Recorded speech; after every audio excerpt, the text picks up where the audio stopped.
आइल 2020 के सलिया बहुत भइल बा घटना हो।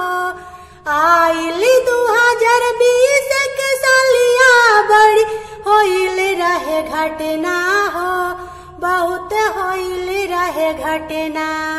पूजा करा विश्वकर्मा बाबा के, पूजा करा विश्वकर्मा बाबा के, होई न कवनो घटना हो, होई न कवनो घटना। पूजा करा विश्वकर्मा बाबा के, होई न कवनो घटना हो, होई न कवनो घटना।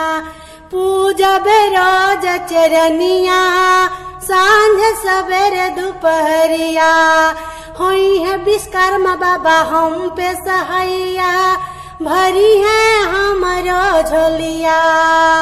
होई है विश्वकर्मा बाबा हम पे सहारा, भरी है हमरो झोलिया।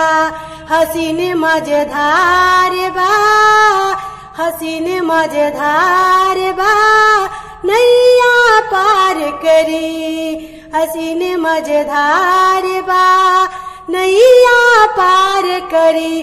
विश्वकर्मा बाबा के कृपा से होई न कवनो घटना। विश्वकर्मा बाबा के कृपा से होई न कवनो घटना। पूजा करा विश्वकर्मा बाबा के, पूजा करा विश्वकर्मा बाबा के, बन जाई बिगड़ल कमवा हो। पूजा करा विश्वकर्मा बाबा के, बन जाई बिगड़ल कमवा हो। पूजा कर विश्वकर्मा बाबा के, इनके बनावल हा कोठा अटारी, इनके बनावल हा कोठा महला अउरी अटारी। इनके बनावल हा कोठा अवरू महल अटारी। करे भक्ति जेही ऊ सब कुछ पावे, करे भक्ति भाव से विश्वकर्मा बाबा के पूजा ऊ सब कुछ पावे, ऊ सब कुछ पावे।